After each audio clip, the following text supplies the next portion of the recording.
What up, world? It's your boy Jaystar back again, man, with the first look of the week 11. I believe we on now, man. Like, golly, man, stuff is just flying by, man. Um, so you already know how we do this, man. We go over, basically the best winning lineup of the past week. And so far, when I looked at my lineups and things like that, it looks like this 50 cents lineup was the highest that I've seen, because in my $3 one, I saw about 244 or something like that. I believe won that, or 245 or something like that. And this 251 was the highest I've seen. Also, even in this 251 here too, um, I want to say basically he didn't miss on nobody because the one that was in the $3, they had Mac Hollins for the Raiders, and he had about like 4 or 3 fantasy points. And dude still won it all there for the 100,000. But I mean, this ends up being by far the perfect lineup. And I always like finding what's the actual highest lineup, just to really see how, like, I really want to just know what was the perfect lineup, basically. Like, what should I had, and what can I learn from these lineups and things like that for moving on and moving forward and things like that. So we're gonna go over this right here. I see we got Fields at the top here, and we have his tight end, which this is back-to-back weeks him and Komet have hit. Yeah, this is crazy, man. Like, he just hitting. What was it? Miami, they're a bad team against the pass, and it's like, Fields doesn't really have a connection with his receivers. Seems like he's building one with his tight end. Since I think even a week before that, Komet had hit at least on 1 touchdown, and it's like now I believe he's back-to-back weeks with 2 touchdowns each. So it seems like that's where Fields, it has the best connection with when it comes to all his receiving options. And I want to say too, Komet went against, like I said, Miami's a bad passing, and against the pass team, gives up a lot of fantasy points there. And they play a 3-4 defense, which you want to attack the middle of the field. Usually that's where your tight end is running and stuff like that. So I see why he could have hit against the Miami. And also there is really no, I started to really notice that this week, actually, that Chicago doesn't have a slot receiver. So basically, Komet is like their slot receiver. They have just like all the receivers are kind of just out wide. I mean, they toss in like Pettis and stuff like that, but there's no legit slot receiver because they toss in EQ, So it's just random, and basically they have 2 wideouts, and their slot receiver is Komet. So like anytime, basically, a slot is supposed to kind of do good against, for Chicago, like who they're going against, basically, it's best to just roll with Komet. I mean, take a shot there because they don't have a slot receiver. And like, it worked again here, but it also worked just because I believe Detroit is just bad against tight ends. So, that's another reason why that hit so big. But then as we go through the rest of this lineup here, we already knew Houston was going to give up, I'm sure we all thought, 22% on all thought at least that Saquon would hit for way more than 26 points. But he got to 26. I mean, good game for sure, 152 yards. But I just thought it would be at least 2 touchdowns at least rushed in, maybe possibly 3, being that he was at home too. I just expected more. But 26 points still gets it done. James Conner play, man, very contrarian play here. It was a really great play, though. I mean, a great late play here. I mean, it's 3 late plays in this lineup here. You have Connor, you have Christian Watson, and then you have Pollard, which I was locking in Pollard almost in all my lineups, which I see the field was all with that too as well. Had a lot of Pollard, put Saquon in there too. But I think where I messed up is I kind of had ETN a few more times, than what I should have. And he did not hit. I think he had about under 15 or something like that around that area. Christian Watson, 1% on, man. Like, did not think he was going to do this type of game. I mean, 3 receptions and just got it done. I mean, not 3 receptions, 4 receptions, but 3 touchdowns, man. Got it done. Huge late. St. Brown, I did mention in my video for my full strategy show, I told y'all the cornerback was going to be out in the slot for Chicago, which I already knew that was going to bode well for, Amon St. Brown being able to do good this week. And he did come through because of that. Christian Kirk, I felt like this was a great play here. Even though everybody was kind of on Zay Jones, like everybody was on that, which he did do well. I feel like a lot of those values, like him and Peoples Jones, where they slipped up, where they didn't hit that 100-yard bonus. And I kind of think we all knew, like, I mean, Christian Kirk, of course, hit, but I want to say, like, once again, Cooper did not hit though. Amari Cooper did not hit. So, but it sucks because, like, when you're taking somebody like a Zay Jones, or you taking somebody like a Peoples Jones, you kind of taking a gamble. You can't taking a gamble, but like a more safer bet, like they just gonna get you some points type of gamble. But when it comes to ceilings and stuff like that, and that's what you need in these tournaments, it's always gonna be better just to take the star receiver that is gonna get mad targets. Because, like, it's like if you was to take Khalif Raymond, yeah, he can hit on 3 catches or something and get you maybe 9 to 12 points, but at the end of the day, St. Brown is the person that's gonna get you plus 25 to 30 freaking fantasy points. So you always want to take these main hit receivers, especially when they're cheap, like, because still St. Brown, like, he could have went for 30. We know he can do that. And it's like, for under 7,000, great play. You thinking Christian Kirk, we all knew he can hit for 25 plus to 30, and we knew he was going to get the targets. Like, we knew that. And it's like, if he's going to get the targets, then he basically was the number one receiver. It didn't matter about Zay Jones or Marvin Jones playing out wide. It's about who really is getting the targets, who's the number one receiver, is going to be able to get you a big fantasy day. And that was Christian Kirk for under 6,000 for a number one receiver, man. That was a great play there. Komet, like we already talked about. Pollard, I knew he was going to at least get the yards. I did know, Green Bay, we really do good at kind of stopping people from getting too many touchdowns, but they do, at least running backs, I want to say, but they do get the yards. But I had that whole feeling for sure that Pollard was going to get a touchdown, just because we had I want to say, like, 2 linebackers basically being out, because Rashawn Gary is kind of like an outside linebacker. So, since we run a 3-4 defense, not like he's a defensive end on our team, for the type of defense that we play. But him being out, Campbell being out, I knew it was too many linebackers. I felt like it was going to be out to, be able to hold a running back to not get a touchdown against us. The one call I wish I would have, like, really stuck my gut too, because I knew, I was like, Vikings just got a decent defense this year. Like, they just making plays. And as you see here, 2 interceptions, 2 defensive fumbles. They making plays, man. Like, every game they come through with a play late, with an interception, a fumble recovery, something happens, man, every game. So they're just a good defense to play, man. Like, and they did this against one of the best quarterbacks, like, all these turnovers against one of the best quarterbacks. I mean, I expected the sacks. I didn't expect this many turnovers. But like I said, they're just a really good defense this year, man. Zadarius Smith and things like that has helped a lot, and Patrick Peterson, because it's crazy to think that they did this even without Cameron Dantzler playing cornerback in this game, on one side of the field. And I just don't know why it was Josh Allen testing Patrick Peterson. Like, all his interceptions was throwing towards Patrick Peterson when you knew Dantzler was out, and I believe they had a rookie on the whole other side. That just didn't make sense to me. But as we see here, like I said, that we have just a 2-0 stack. Everything else is like a one-off, I believe. There's not even a run back, I think. Everything is just a one-off from the rest of the way of this lineup. So this lineup was crazy. It was crazy because I'm just thinking, like, man, you just had to be so perfect with all your one-off picks here. Most people like to stack because it makes it a little bit easier. And this lineup was crazy because, like, you picked, like, 7 one-offs then basically, and it all hit. So great job to Mike Knowles right here, man, for winning this. But let's move on to this week. This week 11 slate here, we starting off with Chicago and Atlanta, man.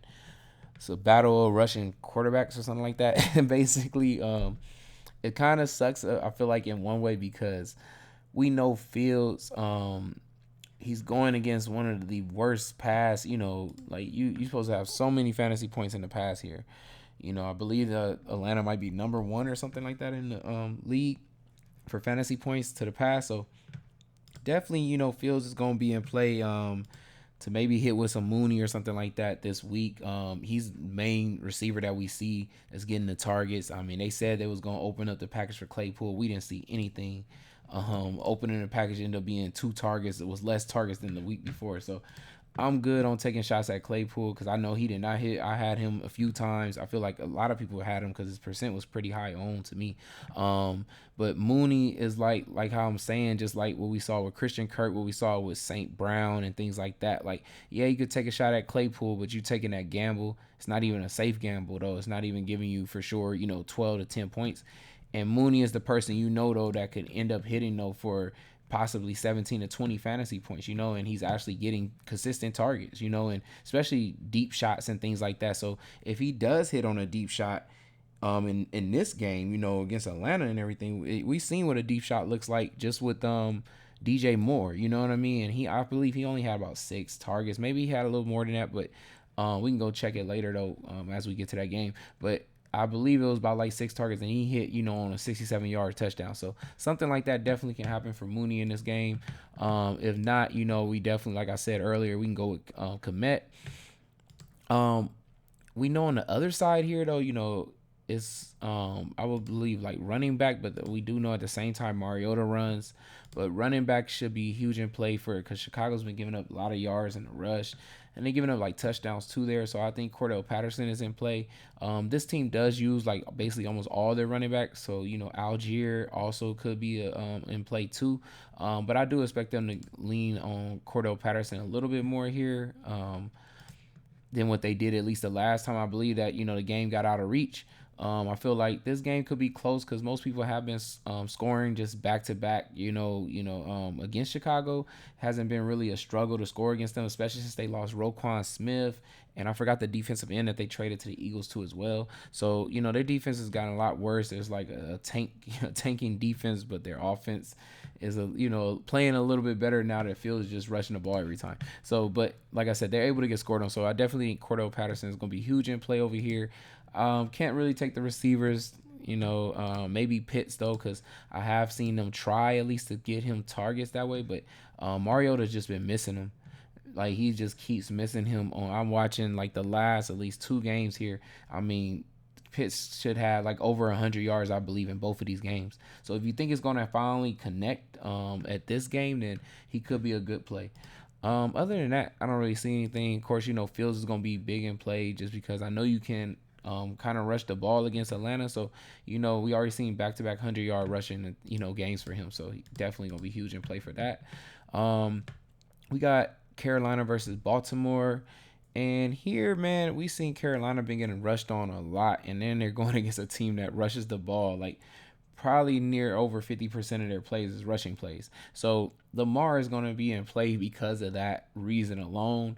I don't want anything on the other side now that I know Baker is going to be starting. I'm good. Plus, I feel like Baker can get in there and throw 2 picks, and they'll be putting in Sam Darnold in this game. So I'm straight on this side, like, period. I don't want anything.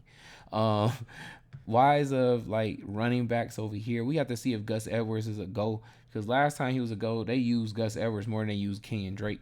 But if Gus is out, then Kenyon Drake should be a good play. At receiver though, man, it's so hard over here with receiver. I feel like Deshaun Jackson pulled like a hamstring almost or something in that other game, and we already know how he plays. Like if he don't hit for you early, he usually gets hurt. So you need him to hit early. So if he's able to go, you could take a shot there. Maybe Lamar connects, because he was mad at himself the last game because he missed a shot, I think, to Deshaun Jackson.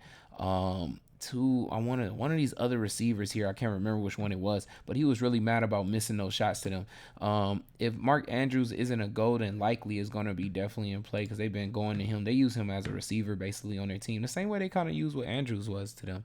So he's going to keep getting, consistent amount of targets. And it should be a good play for him, Like he's basically like they slot receiver over there since they run a double tight end set anyways. So I definitely think that's a good play there. But like I said, a receiver is kind of hard to say who is going to be. Robinson, if he's going to get like those 6 targets that we saw him have before, I think he could be a good play though there if you want to do a Lamar stack. We got Cleveland and Buffalo here.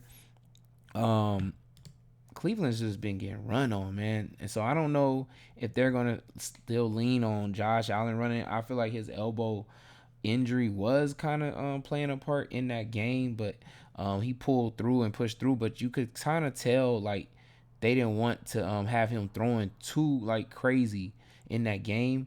It's why I say that is because Singletary definitely had way more, rushing attempts than what we've seen, especially the goal line rushing attempts. And usually this team passes when they get to the goal line. So it was kind of crazy to see him get 2 rushing touchdowns, and I feel like they might lean a little bit to that again, just because Cleveland is bad against the rush. They have big holes in that, in the line. I mean, both running backs for Miami scored, Jeff Wilson and Mostert. So I definitely feel like once again, Devin Singletary could be in play.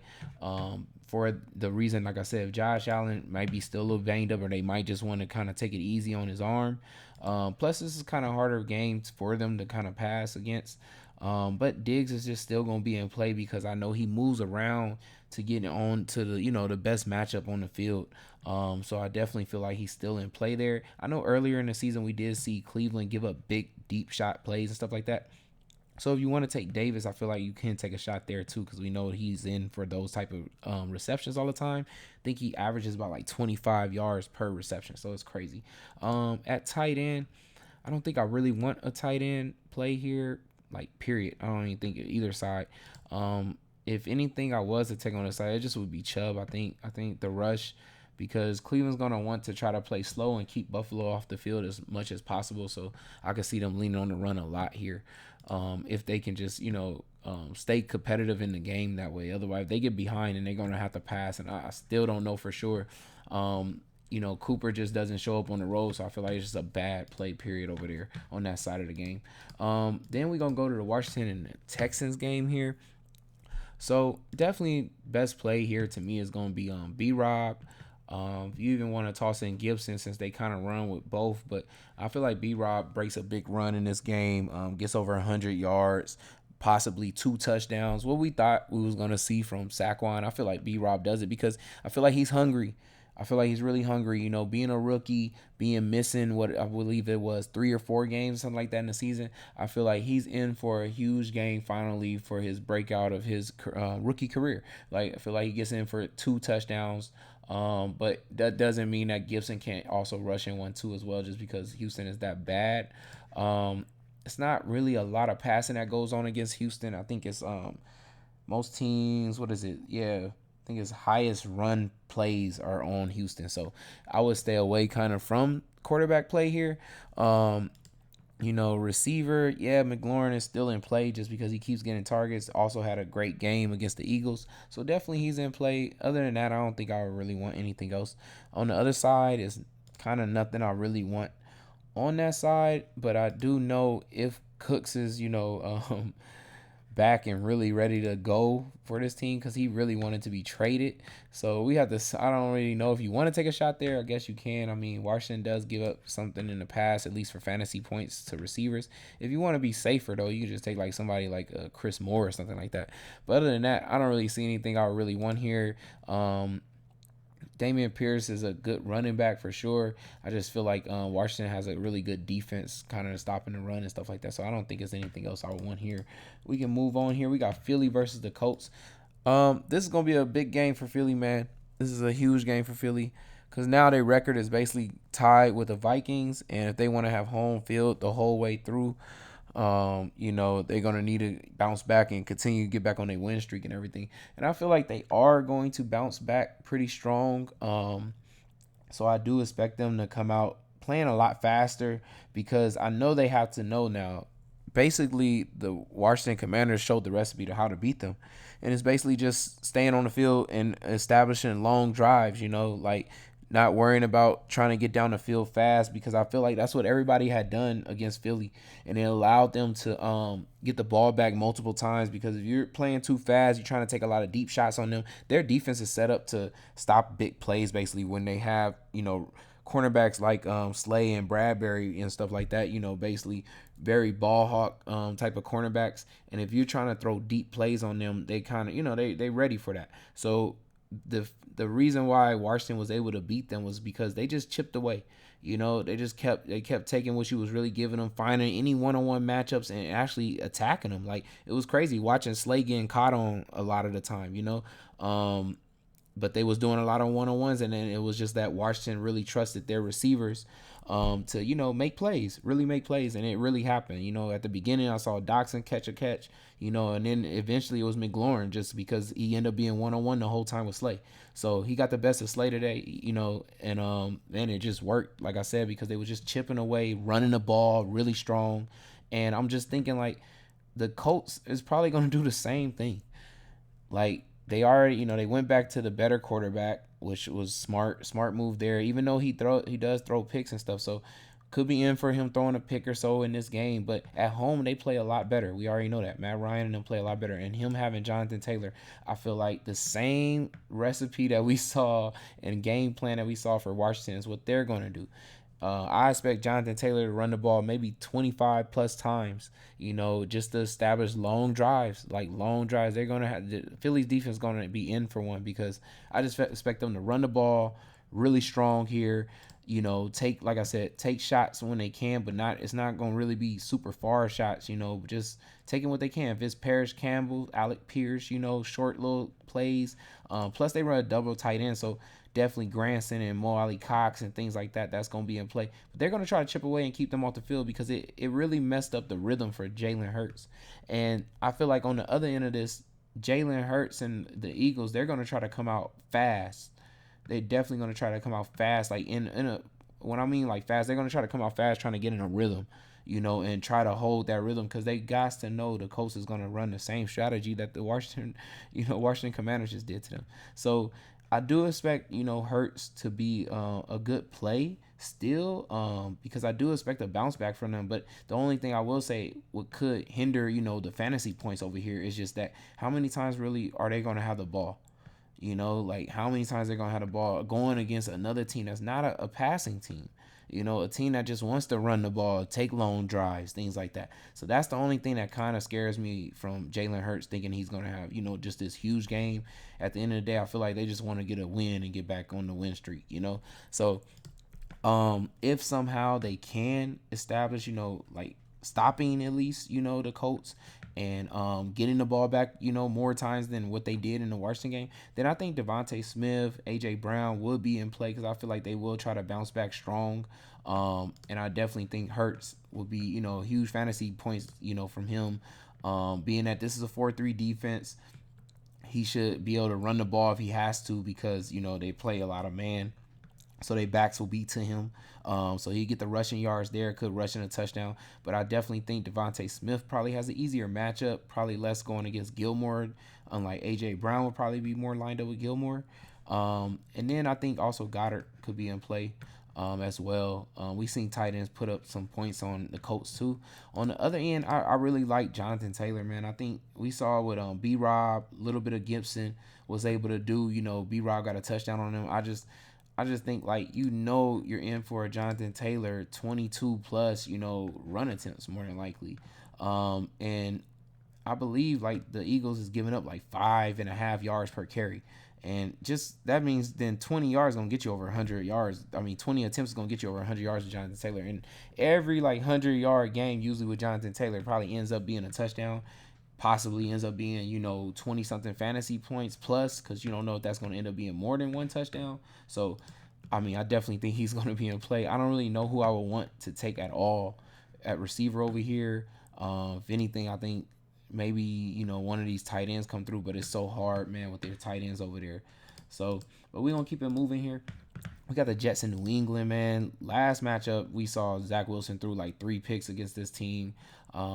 But at the end of the day, somehow I believe he came through with fantasy points though, like 22 fantasy points still through 41 attempts. Only completed 20 with 3 interceptions. So 3 of his points got taken away. He should have had probably 25 points, something like that. So also they're planning on moving around. I guess Elijah Moore into where Garrett Wilson runs in the slot area in this game. So I do expect Elijah Moore to be able to get some decent points because Garrett Wilson played really good the last time they played them. And it's just because he was in the slot going against a 3-4 defense is where you need to attack. New England has a 3-4 defense now to basically stop big plays from happening, out wide. So with Elijah Moore last game, he was out wide most of the time, so he got completely shut down. But Garrett Wilson, and also as you see, like what I mean, why I say like attacking the middle of the field, you go look at Conklin's numbers that game, like 25.9 fantasy points.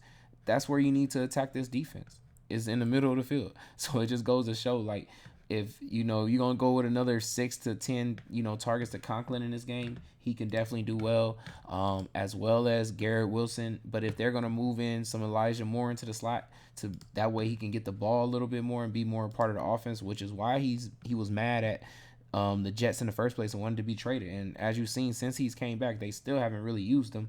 So I mean, he's going to be really mad if he doesn't get used probably this game. So I expect them to use him a little bit more. He could be in play for a bigger game. Um, on the other side here, I just think Jacoby Myers, once again, like, he's just consistent, being a part of the game plan, consistently gets targets, most of the targets too at that.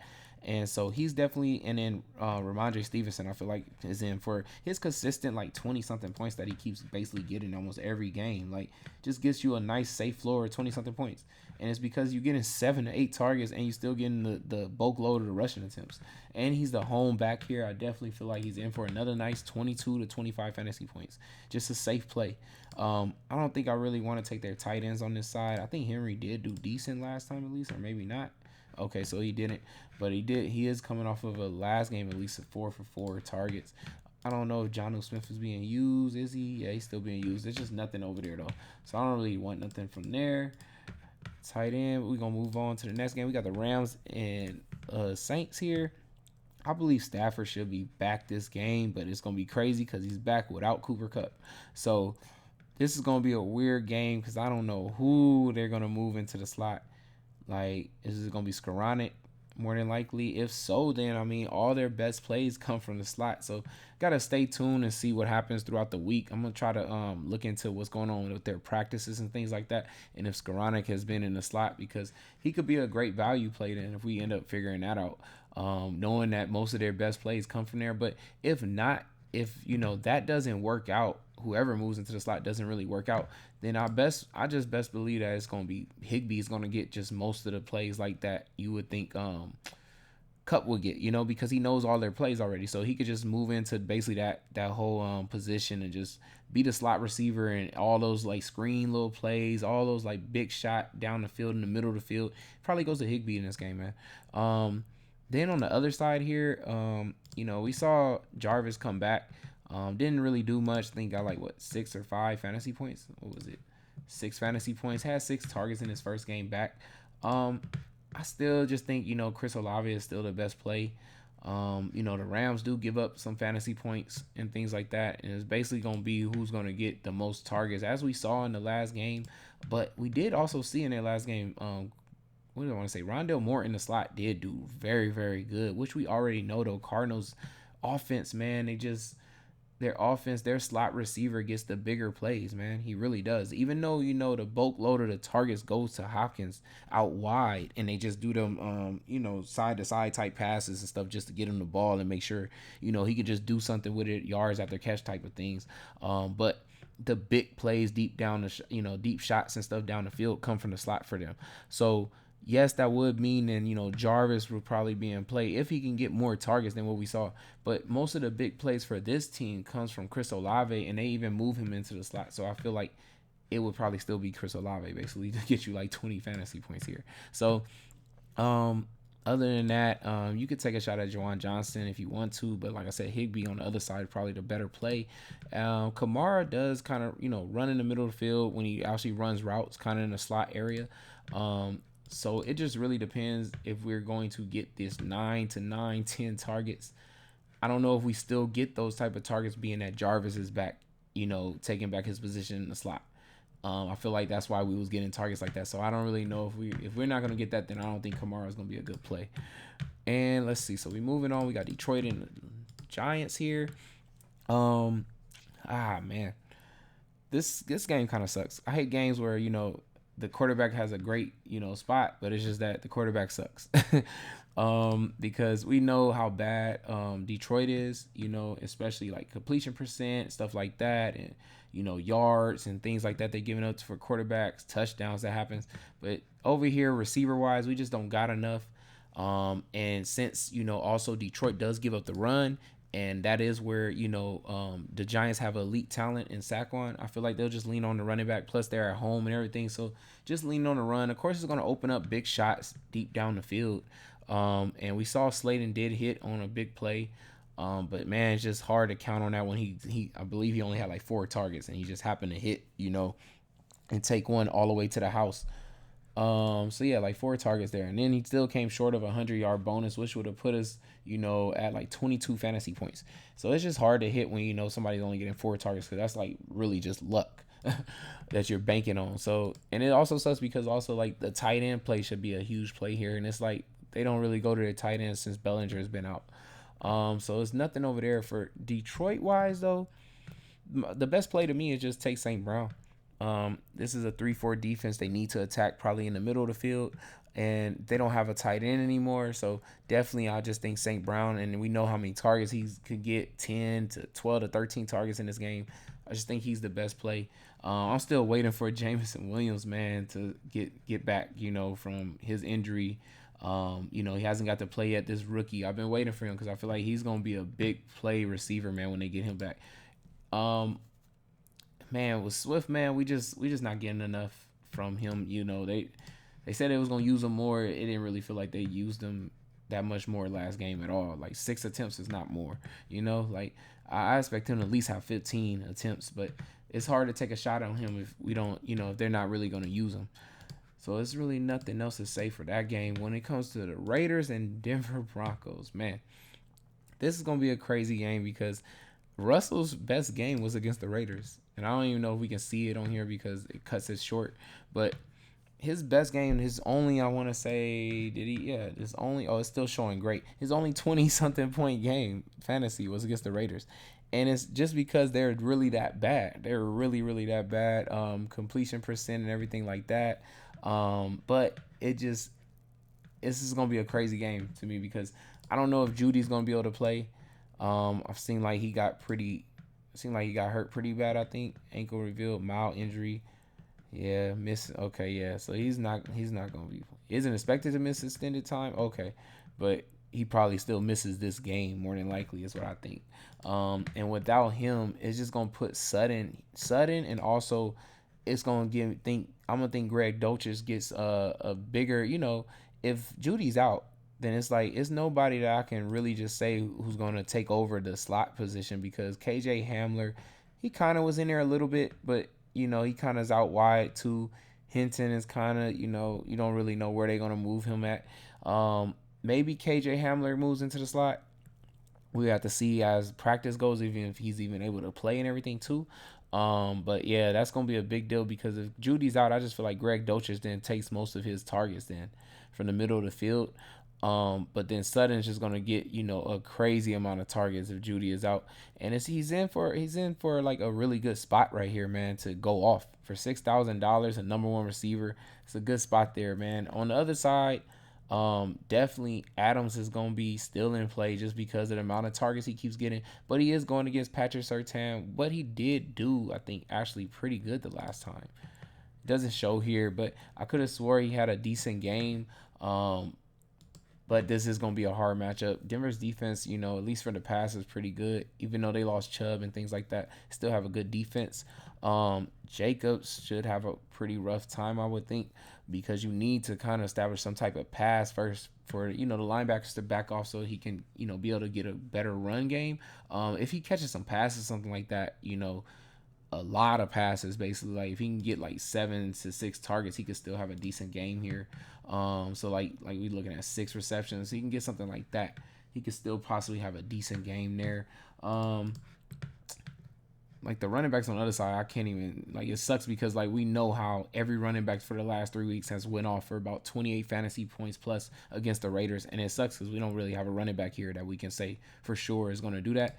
Ulster Foster Moreau is in play here, I think, too as well. Since Darren Waller's out on IR and he keeps being consistent, at least getting targets and things like that. He could have had 2 touchdowns in this game, could have won the last game for them, but he dropped it. So they are looking at him in the red zone too. So that's another reason why I say he's in a good spot there. We move on to the Dallas and the Minnesota game, one of the best games I would say on the slate. Yeah, man, we got Prescott and Cousins. Both I feel like are going to be in play because Cousins, after seeing what Rodgers was able to do with just a rookie receiver, that hadn't hit the whole season, in Christian Watson, and he goes for 3 touchdowns. And we just saw what Jefferson was able to do to the Buffalo's defense. I mean, come on now. Like, you got to know that, like, Jefferson is in for a huge game. A huge game. And he's at home. Dallas, I'm sure, is going to come in trying to beat Minnesota, give them their second loss. I don't think they'll, I think they'll come short. But Jefferson definitely is probably in for a huge game. Even if I think Diggs will try to, maybe he will shadow him. Maybe he won't. But the only thing I know about Diggs is he gets beat on deep shot plays. He definitely gets beat on deep shot plays. And especially with a great route running receiver like Jefferson, I feel like he definitely is going to get beat deep on some play like that. The only thing I will say, though, we do know, even if he does get beat deep maybe once, maybe the next time Diggs does catch an interception, because we do know Cousins throws to the cornerbacks. Like, he does do that. So, but I definitely believe, Cousins is going to be bigger in play now than from before he had Hawkinson, because I feel like that's a great target to be able to have, a great weapon added to him, and great also, I think, red zone weapon for him to be able to score more than 1 or 2 touchdowns a game. Now he can possibly be getting 3 touchdowns. On the other side, though, here, Dak, I feel like it's in a great spot because Minnesota has given up a lot of yards, man. They give up a lot of yards. So the 300-yard bonus is always in play when a quarterback is going against Minnesota, especially one that likes to pass. So I definitely feel like, Dak is going to be in play for the 300-yard bonus, which push him at an automatic, like, 15 points. That's not even counting him getting a touchdown, maybe rushing the ball for a touchdown or something like that, because he can do that. I expect him to, this is a huge game for them. This is a really huge game for them. So this will be a huge win for them. So I expect him to play really big, big time. I expect CeeDee Lamb to come through huge. The way he just did against the Packers, I feel like he could do something like that again. I don't know about the other receivers. They're kind of like, they haven't even been hit or miss. They just been a whole bunch of misses. So the other person I feel like that is in play is Schultz. I feel like he could definitely have a good game in this game, long as he can get targets. And he's been getting 8-7. Yeah, since Dak comes back, you know how much Dak loves this guy. So I definitely feel like Schultz will be in play for this game, especially if they're able to compete, kind of go back and forth, be a shootout. I think Schultz hits on a touchdown as well as CeeDee Lamb. So definitely, like I said, Dak. It's a great play, as well as on the other side we're looking at Cousins too. This is just a great fantasy game here, I think, of points. Also, I do want to say Dalvin Cook could also rush in a touchdown. He had a really good game against Buffalo, and that was a way harder defense to run the ball against and things like that. And I feel like being at home, he can definitely break a big one here at home and everything. Pollard, I don't know if I'm gonna want Pollard, because I think Zeke is going to be back, and I think that's going to take up, the big explosive Pollard plays that we were seeing for the last 2 weeks. And I feel like it was, I mean, his price ain't even changed and everything, but I just think with Zeke coming back, it's going to hinder, the fantasy points there. So then we got the last game on the slate here with Cincinnati and Pittsburgh, a rivalry matchup here. Man, this should be a big game for Burrow. The only thing I just scares me that he's playing a rival in Pittsburgh defense, even with injuries and stuff to cornerbacks and stuff like that, even injuries to safeties and stuff like that. They still have been playing hard. I don't know what Tomlin's got going on over there, but they've been playing people pretty hard. Before earlier in the season, we were seeing people just pass on them with no problem. And it's like Burrow not having his weapon in Chase. The first time he played them, he kind of struggled. And we don't even get to see it here, but he struggled until Higgins kind of got out the game and he just kind of forced the ball to Chase. And they finally started moving Chase into the slot and moving him to just the best, option, I want to say that he had going against, like, cornerback, the best cornerback to go against. They started moving around and he went off, but him having just Higgins and Boyd, as well as having Hurst, though, I feel like he might struggle, he might not, like it's like I said, these rivalries are hard, especially since he's not at home too. He struggled at home, and then it's like they still got TJ Watt, who's going to be able to play, who gave him a hard time. Was the game where he got hurt at, but he sacked Burrow a whole lot in that game. And we still know Burrow's line is a little bit, iffy and stuff like that. So he could struggle a little bit. Hopefully, he doesn't, because this is a great spot for him. A very great spot for him. And I expect Higgins or Boyd, as well as, like I say, the tight end, all should be in play here, because we do know fantasy points have been given up huge on, for Pittsburgh. Pittsburgh has given up big fantasy points. So definitely they will be in play. It's just all on, can Burrow, like, just go out there and just kill them, But being that this is a rivalry, they know you so well, they know all your tendencies, so it usually kind of hinders things. But like I say, it's a great spot for Burrow. On the other side there, I would say, Deontay Johnson's still in play. I still kind of like Pickens over him. We didn't really get to see enough targets thrown their way. I thought we would get way more targets now that there was no Claypool, but we did not get to see that. I think you kind of need a slot receiver here to go against Cincinnati because that's where they kind of used to give up fantasy points. And since there isn't one, I guess you kind of got to say, Fryermuth is going to be probably maybe one of the best plays then. He keeps being the most one, I want to say, out of all the weapons, getting the most consistent, biggest amount of targets. So I definitely like Fryermuth here then, if I had to say if there was any play I really, really like from that side of the field. Okay, so now that we done with that whole first look, trying to see what would I like to go with for this week. Man, where do I want to get started at? So let's see, quarterback play.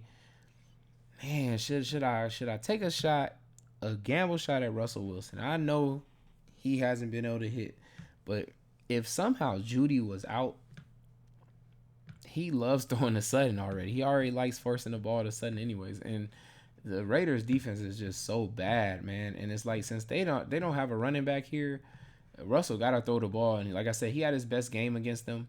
I think I might just want to go ahead and just toss in Russell for now. Let me just see. Let's see what we come up with first, real quick, with Russell, because I'm gonna just go ahead and just toss in Sutton, just because for $6,000 for a number one receiver that's gonna get 11 probably targets with no Judy or something like that, probably playing this game, I feel like that could really hit big. At running back, I'm definitely just gonna go ahead and lock in B-Rob for now, because I mean we've been hitting every week with taking running back versus Houston, period. So I'm gonna go ahead and lock that in. I think I should take, and I know people was very mad at Patterson just last week, so a lot of people might not want to take Patterson, and I feel like he probably hits huge on this game being at home. I feel like he gets the touches. Chicago gives up some big runs, plus they give up touchdowns and things like that to running backs. I feel like a lot of people are not going to want Patterson, like I said, because he's coming off of, I think, 3 points that he did, and a lot of fantasy owners was mad that he even tweeted about that. Man, my fantasy owners are really mad at me. And it's like, yeah, you putting up 3 when they don't take you, put up 18 and 25. When they take you, you got 9 and 4 and stuff like that. So I'm just gonna take a gamble shot there for my lineup. I probably won't have too many other gambles. I already got Russell, but in Patterson. So from here on out, we gotta see how safe we can be, but with great plays. So let's see, a tight end. Do I want to get that out the way real quick? I think I want to take Komet, just because, like I said, that's been Fields' best weapon so far that he's actually connected with. At defense already, I'm just going to take my defense. I'm going to just go ahead and take the Vikings, since they still so cheap and they keep making plays, like I said. And at receiver, let's see, we got to get, who do I really like? Okay, hold on. Let me make sure, because how I care about having people late. And for the last 2 weeks, I mean, we had like 3 to 2 people late, almost, like, even just with only having 3 games, kind of. So just want to make sure, like, I only got the Vikings defense so far. Sutton, Patterson, B-Rob. Yeah, nothing else is late. Oh, my bad. We already got Russell. I forgot, in Sutton. So we got that. So basically we got 3 things already. So we might be pretty good. Let's see, though. Do I want anything else, though? So what do I really like that's early so far? Let me go back and check these games out.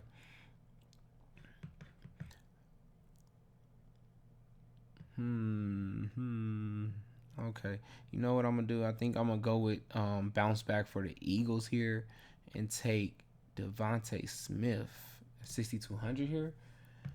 I think I expect a bigger game for him. He had a decent game. Plus, I noticed that him and A.J. Brown kind of get the same amount of targets every game. It's just, A.J. Brown was hitting for the weeks before. Smith did better against Washington. And I just think, since they're getting almost equal amount of targets and he's probably less to line up with Gilmore, I feel like that's why I think Smith could end up having a big game in that game. So I'm going to go with him there. Let's see. Who else do I like though for a big game here, man? Let's see. Is anybody cheaper? Do I want to go to? Because we got 14,000. We got a lot of money. Like a lot of money left. I think I'm gonna go ahead and at least take Boyd here. Or no, you know what? Matter of fact, no. I want to take CeeDee Lamb. Even though I know I have the Vikings defense, I still feel like, and then it puts me right at Boyd Price again though. So it's kind of perfect. Worked out very perfect there because I didn't even know for sure that was gonna happen. But yeah, kind of really like that. So I'm gonna go ahead and just lock in Boyd there, and that is my lineup, man. And I know it's like I said, I got about what 2 gambles here. I said with Russell and Patterson, but the rest of the lineup is kind of straight. Like it's all people that can really hit big on fantasy points. People that I kind of trust that's going to get the targets and things like that too as well. Since Boyd doesn't have Chase there to take up position of slot and stuff like that, like he did, like I said in that one game when they played Pittsburgh, I feel like he's going to be straight for that, and his target should be higher than what we saw the last game. I kind of already felt it was going to be mixed in the last game, but I feel like this game they'll probably lean more to the pass since most people do pass against Pittsburgh. And yeah, I know it's a lot of stuff I have late in this game. I mean, in this lineup here, but probably does hit. Probably, I just feel like it's a lot more fantasy points. It seems like that could come from late. Looking at the slate so far, like what I'm seeing here, it just feels like most of the best, like the biggest fantasy points comes from these games. So that's why the lineup is mostly stacked that way. But I hope y'all enjoyed that, man. On the first look, it's your boy Jaystar, man. Good luck this week, man. Stay tuned for the top 5, man. I'm going to do a little bit something different with my top 5s this week. So stay tuned and make sure y'all ready to watch those. I'm out, though. Peace.